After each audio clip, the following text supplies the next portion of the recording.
Welcome to another Fantasy Goodfellas video where we talk about the top 24 quarterback rankings for Week 8.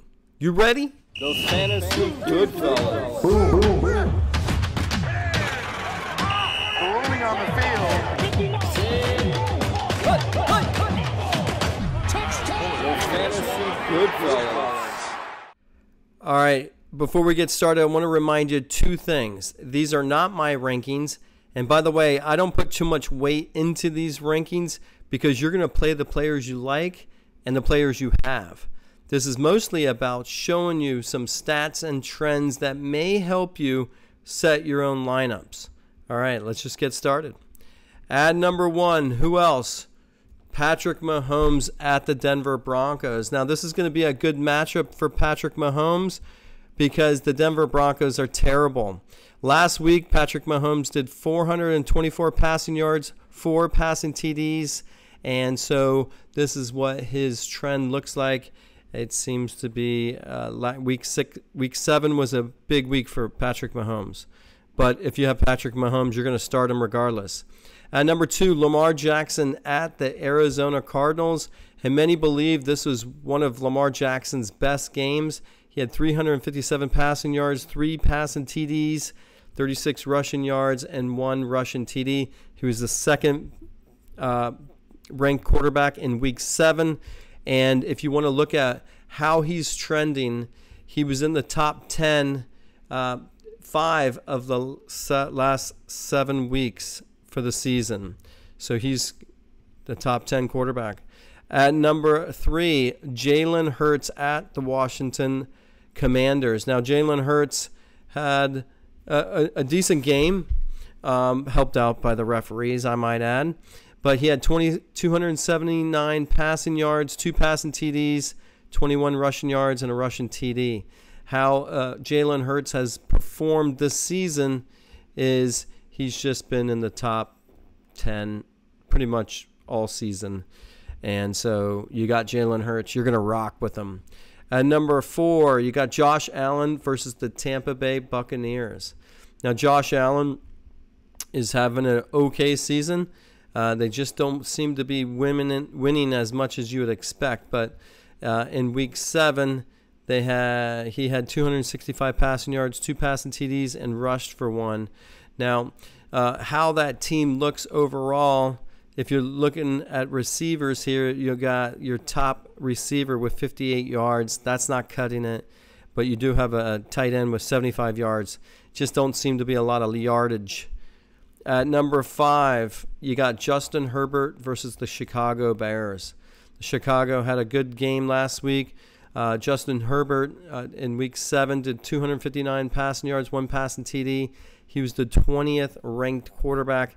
Now, I like to mention that when it comes to quarterbacks, let's just say you're in a league that has only 16 teams, and you don't play 2 quarterbacks.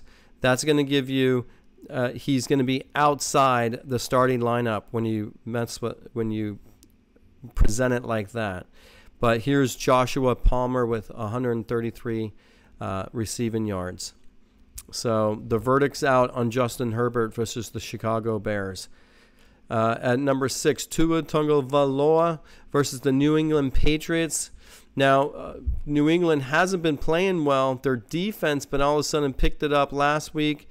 It was a little subpar game for Tua and those Miami Dolphin receivers. Tyreek Hill should have caught one. But overall, it looks like Jalen Waddle's getting back to rhythm a little bit. But that's a subpar game for the Miami Dolphins. And I hope that New England coming into Miami, Tua can get back to being himself.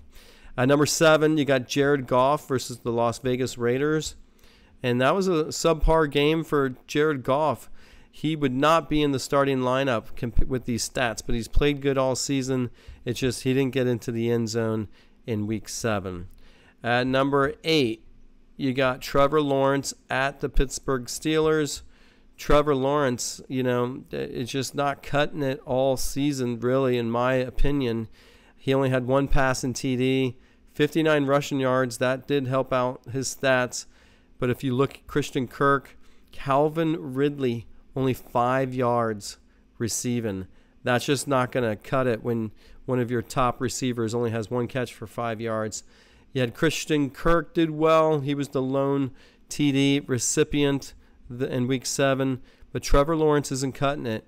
And he was the 10th best quarterback in Week 7. Not sure how it's going to pan out this week. Number 9, Dak Prescott versus the Los Angeles Rams. Prescott's coming back off of a bye, so you have to go back to Week 6 to see how he did. He had 272 passing yards, 2 TDs, 1 in the air, 1 on the ground. And overall for the season, he's not looked good, although he was in Week 6 the number 1 ranked quarterback. But I expect him to be on the bottom half on these rankings next week as well. Number 10, C.J. Stroud at the Carolina Panthers. Now, C.J. was on bye himself, but in Week 6, he was the 12th ranked quarterback, 199 passing yards, 2 passing TDs, and that's what he did. He's going against the Carolina. Should be a good matchup for him. At number 11, Brock Purdy versus the Cincinnati Bengals. It was a subpar game for those San Francisco 49ers. I like Purdy, but if you're looking to start him, he was the 16th ranked quarterback. That would put you in the starting lineup on a 16-team league. It really just depends who's your backup quarterback when it comes to starting Purdy, because he's right on the cusp of being benched. But if you look here, we're going to say 1, 2, 3, 4. 4 of the 7 weeks, he was a starter. At number 12, you got Joe Burrow at the San Francisco 49ers. I thought San Francisco had a better defense than they displayed last night. But if you go back to Week 6, Burrow had 185 passing yards, not cutting it. 2 passing TDs, decent, but not spectacular.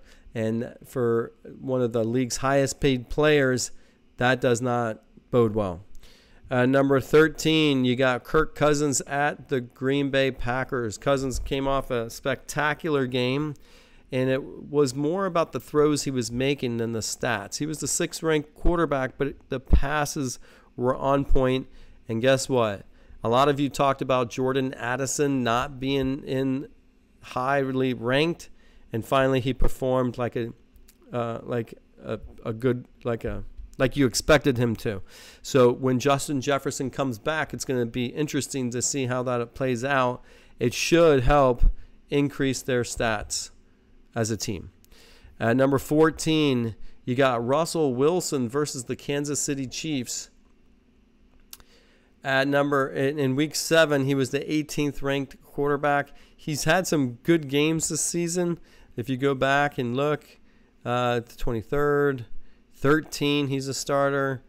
9th, 20th, 3rd, and 16. So it looks like Russell Wilson could perform well. At number 15, Sam Howell versus the Philadelphia Eagles. Now that Eagles defense is very good, so it's going to be interesting to see how Sam Howell does. But he has some weapons, and it seems that Logan Thomas is getting some yardage for tight ends comparison. And then you have Terry McLaurin. He had 90 yards, but it's not going to look good for Sam Howell this week. But I like him. At number 16, Jordan Love versus the Minnesota Vikings. Jordan Love had 2 passing TDs and over 200 total yards. He was the 12th ranked quarterback in Week 7, and I don't expect that to change or to be lower. At number 17, Jimmy Garoppolo at the Detroit Lions.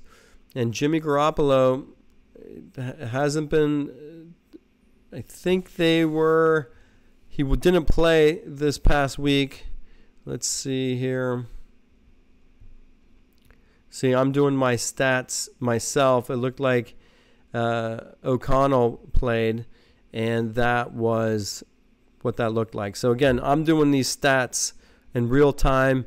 This is my fantasy football research for the week. But now you can get Garoppolo back, and it should bode well for those receivers. And I think Garoppolo could have a good game and be ranked higher than 17. So I think this is a little lower ranking. Number 18, Matthew Stafford at the Dallas Cowboys. You know, Dallas had a good defense at some point during the season, was looking like a spectacular defense. Now you have Matthew Stafford. He was the 15th ranked quarterback in week 7. He only had one passing TD. That hurt him. But overall, looked like they got some running back issues. And you had Darrell Henderson step up. You got Royce Freeman. He stepped up in the absence of the other two running backs. And Matthew Stafford, you would think, would have more stats, but it did not go well for him that week. Now you're going against Dallas, which is typically a good defense. So I think Stafford's going to be on the bottom end of this. At number 19, Geno Smith versus the Cleveland Browns. Cleveland's defense has been pretty good, and Geno Smith has just been average. And he had 219 passing yards, 2 passing TDs. And the thing about him is finally the rookie stepped up. Now, some of you, like myself, all of a sudden dropped Jackson Smith Ngibbe. And now all of a sudden he had his best game of the season. And if you look at him throughout the season here,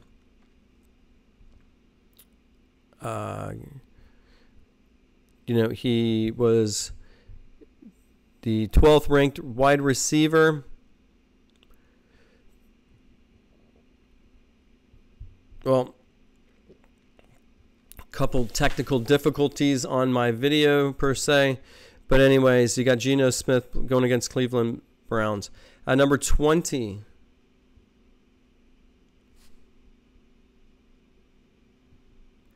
All right, little technical difficulties. You know, when we have technical difficulties, this is why these videos are live.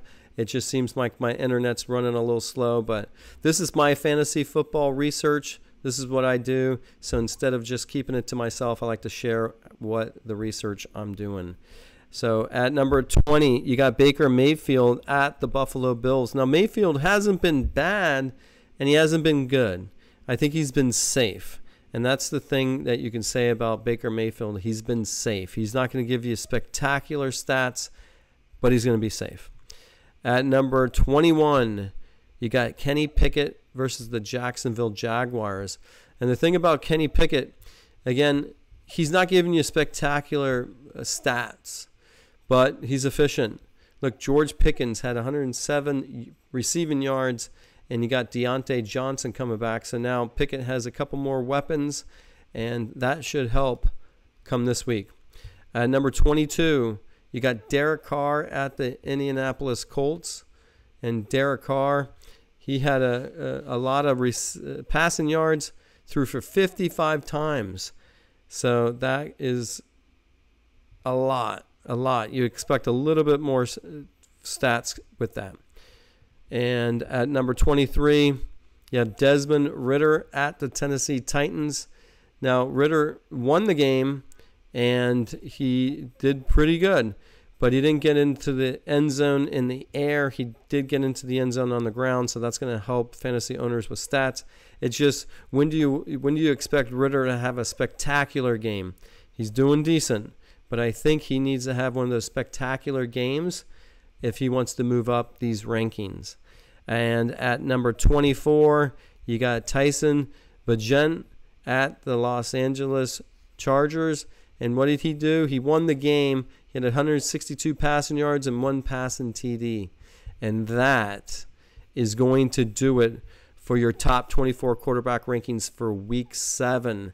Now, I hope going through these might help you decide which players to take or start this week, and hopefully you're doing well in your fantasy football. We know that this is the time where people really fall apart. They stop paying attention because they think they have no hope, but you can go on a winning streak. All right, thanks for watching. Don't forget to like and subscribe, and I'll see you next week. The Fantasy Goodfellas. Rolling on the field. The Fantasy Goodfellas.